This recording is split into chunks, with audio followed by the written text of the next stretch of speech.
Hello. In this discussion, we are going to discuss thinking. We're going to define what is thinking. How do we do it? Before we begin, I would like to talk about a few of our objectives for this discussion. First and foremost, we want to define the terms cognition and thinking, describe how mental images and concepts are involved in thought processes. Second, we want to approach this from a neuroscientific perspective. So what goes on in the brain during perception and mental imagery? Okay, we want to talk about the certain brain areas that are involved in perceiving the faces and places. Okay, and last but not least, we want to also discuss, how do we form concepts? And we want to be able to differentiate between natural concepts and formal concepts and explain how prototypes and exemplars are used. We will discuss all this in detail together, so just relax and here we go. All right, so first and foremost, we want to discuss and we want to define what thinking is. And so, this is a key theme. We want to always understand what is thinking. Why are we even talking about it? Okay, so thinking is a broad term. It refers to how we use knowledge to analyze situations, to solve problems, and make decisions. So keep in mind that I kind of highlighted that term how, and I underlined it, and that's because we can't talk about thinking without discussing how we use our knowledge.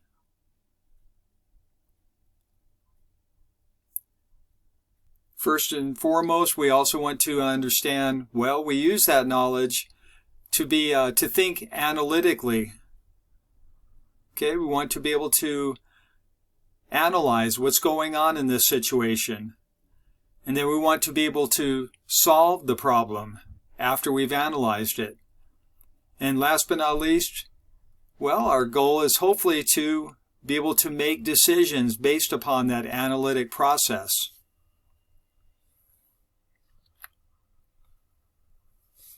Okay, so for some definitions here, I have highlighted in red font some important terms that I want you to focus on. So feel free to pause the video, think about these,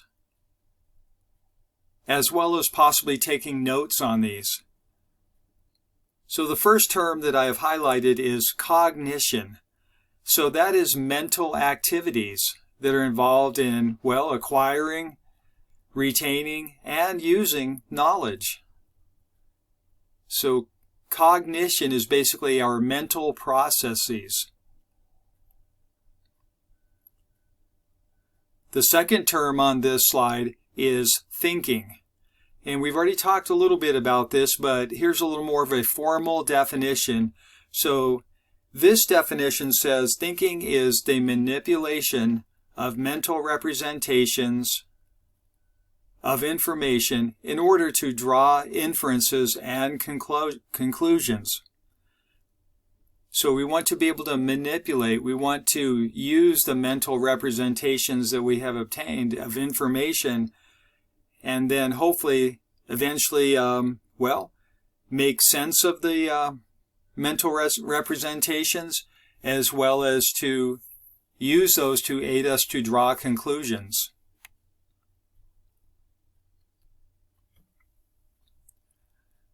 So some of the basic building blocks of thought are mental images. You can see that in red font here. And so mental images, basically that just involves the manipulation of two forms of mental representations, as you can see that here. The first of those is what's called mental images, and the second is concepts. So mental images are basically pictures. Images are pictures. And so we have to keep in mind we are talking not only about being able to see an image, but to imagine an image.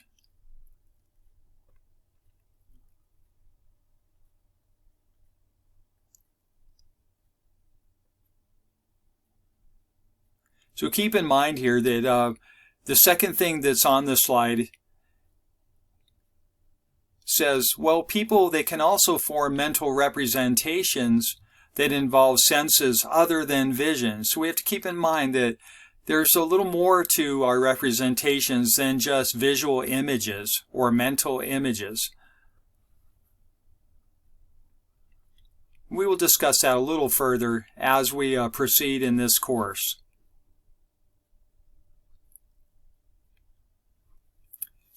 Before we go on to the next slide, I would like to point out some things that I have added to this. It says mental images, they are manipulated in the same way that visual images of actual objects are manipulated. So even in our imagination, we can manipulate visual images, mental images, the same way that we can manipulate the incoming visual information through our sensory experience. And so this is demonstrated by, well, being able to manipulate, when we're imagining, when we are imagining an image, we can actually manipulate it. We can scan it, and rotate the image. We can do whatever we want with it. So a good example might be, we're thinking about our favorite pet. Take, for instance, for those of you who like pets, all right? And so I'm thinking of a cat. And so as I'm thinking about that cat, I can view it in my mental image. I can view it from the front. I can look at its face, or I can look at it from above. I can actually kind of rotate that image in my mind, or I can look at it from behind. I can see its tail, etc., etc. So just keep in mind, once you bring up a mental image, you can rotate it and scan it in any way whatsoever in your imagination.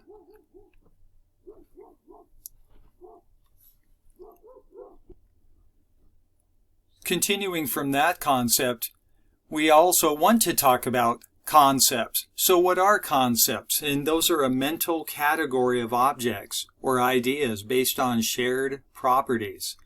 So things, that it's a form of a mental shorthand that economizes our cognitive processes.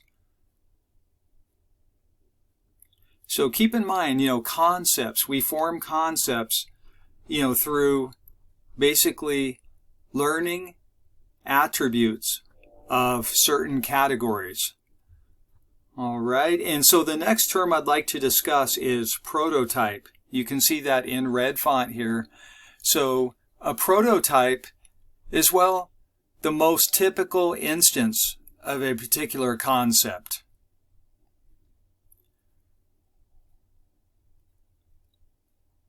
Going just a little bit further, another term that I'd like to make you aware of is exemplar. And an exemplar is basically an individual instance of a concept or a category. So it's an individual instance, and that's usually what we hold in our memory.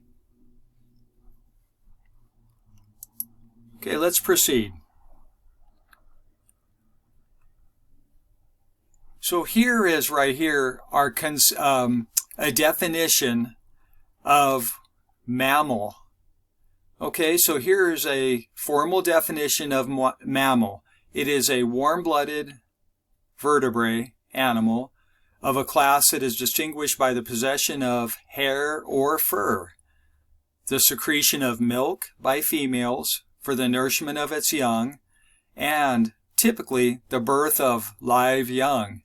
Now you see in certain types of font here, I did do italics and things of certain things I wanted to make you aware of, So possession of hair or fur, secretion of milk, and birth of live young.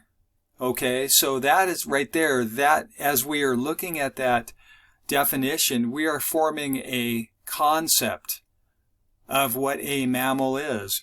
So you may be thinking, well, okay, what does this have to do with our discussion about thinking, especially in regard to psychology.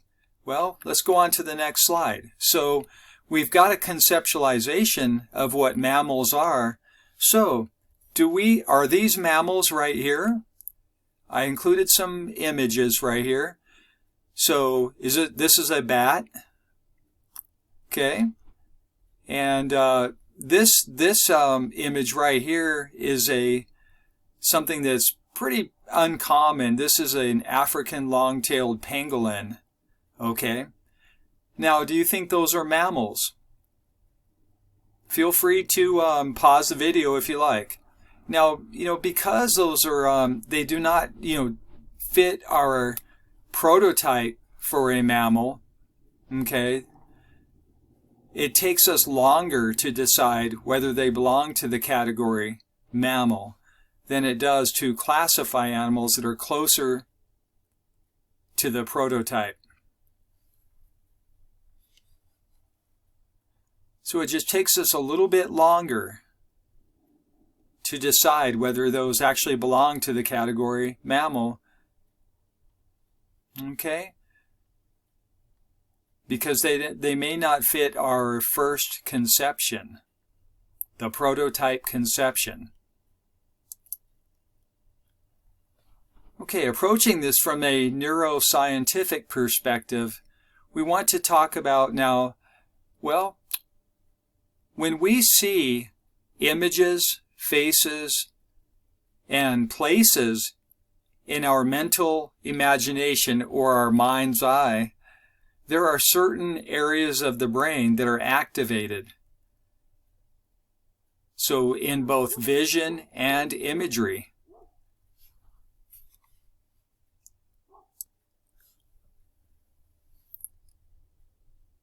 So brain imaging techniques, those usually have shown us that when we look at a face or even imagine one, that image is actually processed in what is called the fusiform facial area, or the FFA. Okay, so I put that in red font so you could, I highly recommend that you put that in your notes, the fusiform facial area. That is the part of the brain that is activated basically when we look at a face or even imagine one.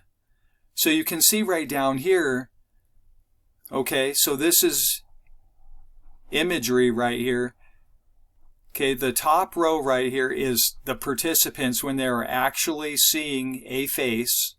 Okay, and you can see certain parts of the brain are lighting up. They are becoming activated. And then we will look down below here at the second row right here.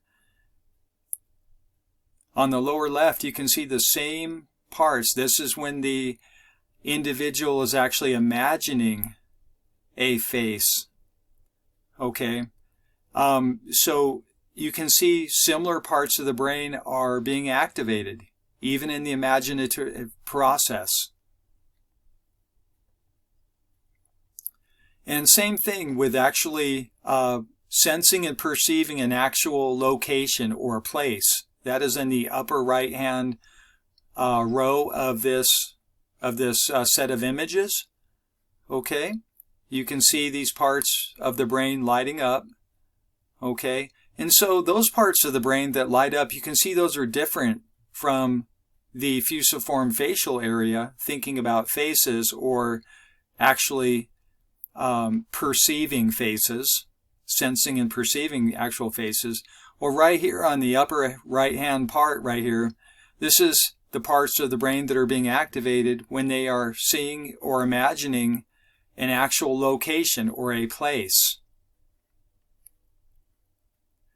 Okay, down at the lower right-hand row right here, this is when the person is actually imagining a place. And you can see that similar parts of the brain are actually being activated. So, the parts of the brain that are being activated when we imagine or even look at an actual place, that is what's known as the parohippocampal place area, the PPA.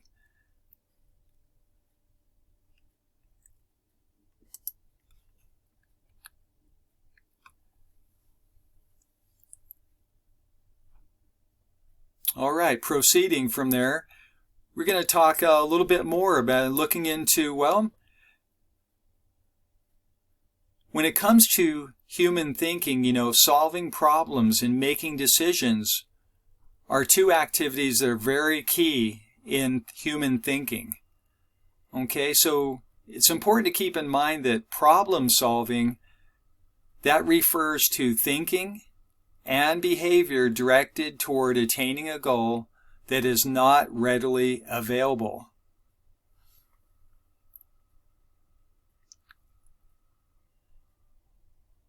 So there are different problem-solving strategies that we can employ. And so we're going to take a look at, what are some advantages and disadvantages of each problem-solving strategy that we're going to take a look at. Once again, feel free to pause the video and think about this or make notes and be prepared to discuss this if we are in class together. Okay, other approaches to problem solving are using our insight. Okay, we can see that down here at the very middle of this left-hand side of the slide. Okay, and how does intuition work? And how are those different from one another? We're going to take a look at that going forward. And at the very bottom left-hand side of this slide, we talk about some issues like functional fixedness and mental set. And how do those interfere with problem solving? How do those processes interfere with problem solving? Let's proceed. So we talked about problem-solving strategies, and I said there are a variety of them. And so I put those in red font here, and I would like to talk briefly about each one. So trial and error at the very top. Well, we try a variety of solutions and eliminating those that don't work. Kind of makes logical sense. The second problem-solving strategy is algorithms. And that's when we use basically a specific rule or a procedure or a method that inevitably produces the correct solution. The third type of problem-solving strategy is what's known as heuristics. So heuristics is basically when we follow a general rule of thumb to reduce the number of possible solutions. So we're narrowing it down. If you've ever heard that phrase, let's narrow this down. Well, basically we are starting to narrow it down into a heuristic. General rule of thumb to reduce the number of possible solutions. All right. And so some examples I put down at the very bottom here. Some of the useful heuristics are like, well, breaking a problem into a series of sub-goals. Kind of like an outline process. Another useful heuristic is working backward. Okay, so working from the solution and then working backward toward the problem in order to solve the problem very efficiently. Okay, so let's get some definitions here. We want to understand, I mentioned a little bit before, I said we can actually use insight and so insight basically involves the sudden realization of how a problem can be solved. So keep in mind, insight, I put that right here in italics, that is sudden realization.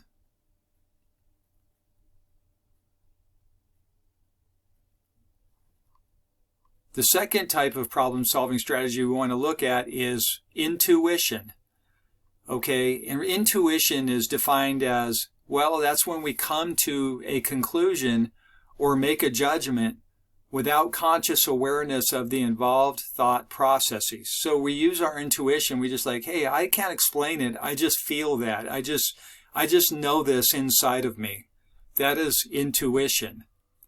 And you can see it's a little different than just a sudden realization. It's just something you feel that you've always known or that has made sense to you. So that is the difference between intuition and insight. So when we were discussing intuition, for those of you who would like to gain a little more insight into the nature of intuition, there are a couple stages of intuition. There is the first stage, which is called guiding. And basically that's when the pattern of information being considered is unconsciously perceived. So we're just not aware of it. We're not thinking of it yet. But once we are able to start putting the information together, and then we actually achieve that aha moment, that is the actual second stage. And that is what's called the integrative stage. That's when we put it all together in order to arrive at that moment of intuitive type process or result. And I like to refer that to as the aha moment. We just go, I get it now. And that is representation of the pattern. That's when it becomes conscious, usually as a hunch or a hypothesis.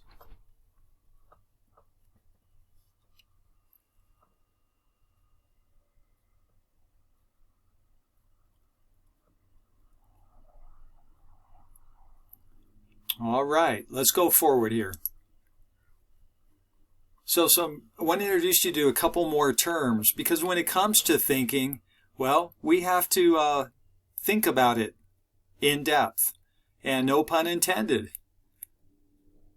All right, so the first term we're going to look at here is what's called functional fixedness, and these are obstacles to solving problems, okay? So functional fixedness, well, that refers to the tendency to view objects as they functioning only in their usual or customary way. Hence, the function of that object is fixed. It only functions and only works in the usual way that it usually does. Hope that makes sense. Now the problem is approaching it like saying, hey, this only works in this one way. I only understand this, or I've only thought of it in this one way. Well, that prevents one from seeing the full range of ways in which an object can be used. So you can see from this imagery right here, as people are using, plastic bottles in a different way than than we usually conceptualize them and view them as being used in a certain way or a customary way. So what do we do when we want to overcome functional fixedness? Okay, so basically we find new uses for familiar objects. Okay, and so we start to expand, looking for the full range of possibilities.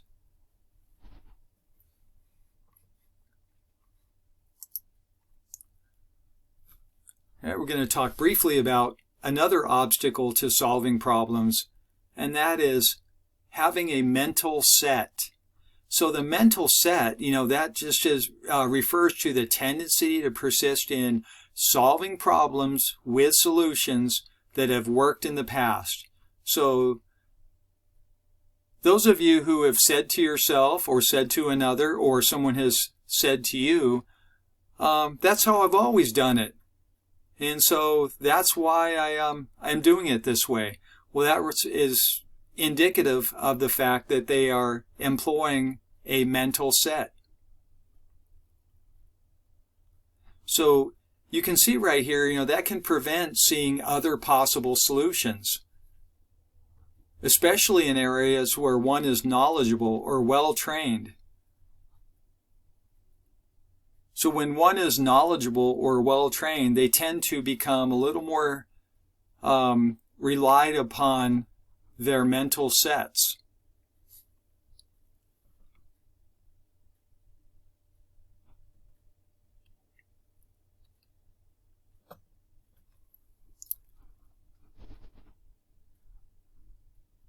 Okay, going forward here, we're going to switch gears just a little bit.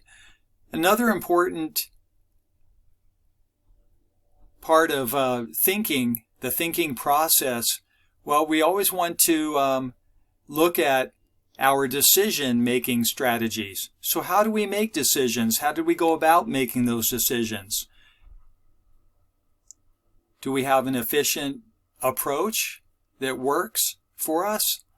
So we want to keep in mind that we tend to employ what's known as cognitive strategies, okay, and they are used when making decisions depending on the type and number of options available to us.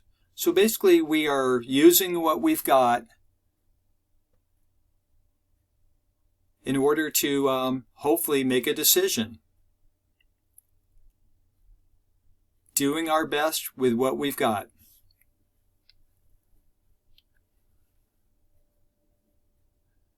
So some questions, to think about if you pause the video and think about these, or, review this video and think about these questions. So what are the single feature models? The additive model and the elimination by aspects models of decision making. So you can see there are 3 models of decision making that we're going to take a look at. And we also want to, as we look at each one of those models, we want to talk about, well, under what conditions does each strategy function most appropriately?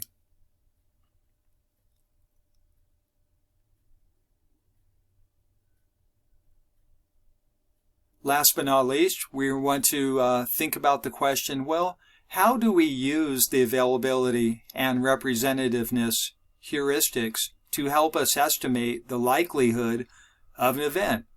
So more than likely this is going to happen. So how are we using either the availability or representative heuristics to help us answer that question? So let's first come up with some definitions of each of those strategies for decision making.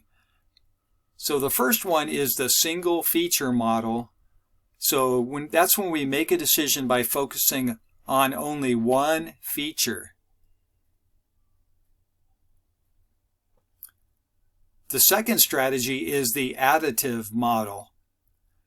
That's when we systematically evaluate the important features of each alternative.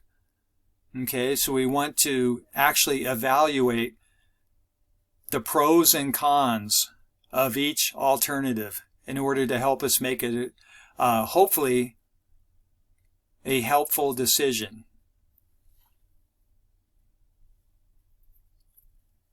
The third decision-making strategy we'd like to talk about is the elimination by aspects model. And that's when we basically rate choices based on features. We eliminate those that do not meet the desired criteria despite other desirable characteristics. So we use the elimination by aspects model in our thinking processes, or especially the decision-making strategies. Well, we use that model when we actually throw it out if there's something that doesn't meet our criteria, even though there might be other good positive characteristics about it, but we just tend to automatically throw it out, say, hey, this doesn't work. Let's go forward here. So we're going to take a look, so we've got the availability heuristic right here. And so these are the decisions involving uncertainty, estimating the probability of events. Keep that in mind.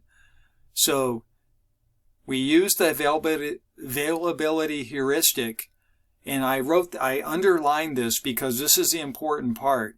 So basically that heuristic is the probability of an event is judged by how easily previous occurrences of that event can be recalled. So when we tend to basically come to a decision, making a quick decision about something. And we did it because, well, how recently we actually witnessed or experienced that occurrence. Well, that is the availability heuristic.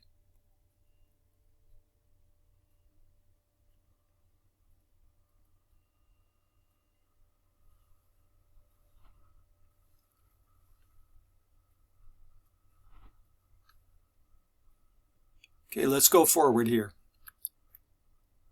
So, looking at the availability heuristic, take for instance when we see this image right here of a shark in the water.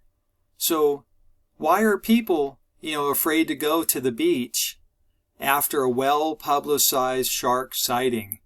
Well, that's because that was the most recent conversation that they have engaged in, and so, hence they use that heuristic in order to make the decision like, hey, I'm not going to go to the beach. There are sharks there, and I saw that on the news or something of that effect.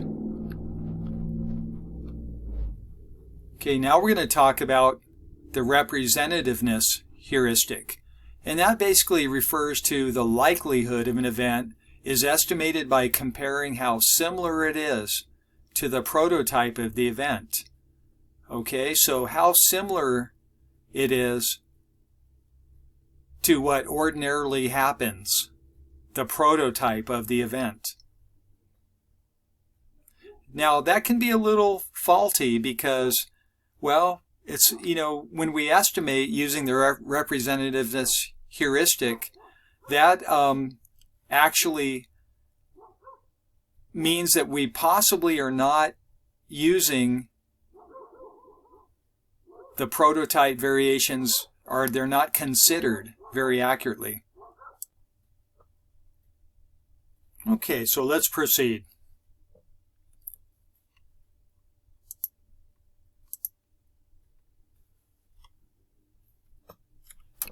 So here's a question, so when contradictory evidence can actually strengthen a person's established beliefs, why does that happen?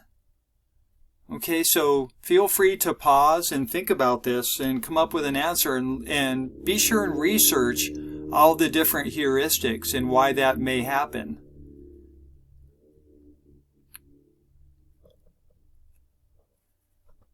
So that ends our discussion of the topic of thinking.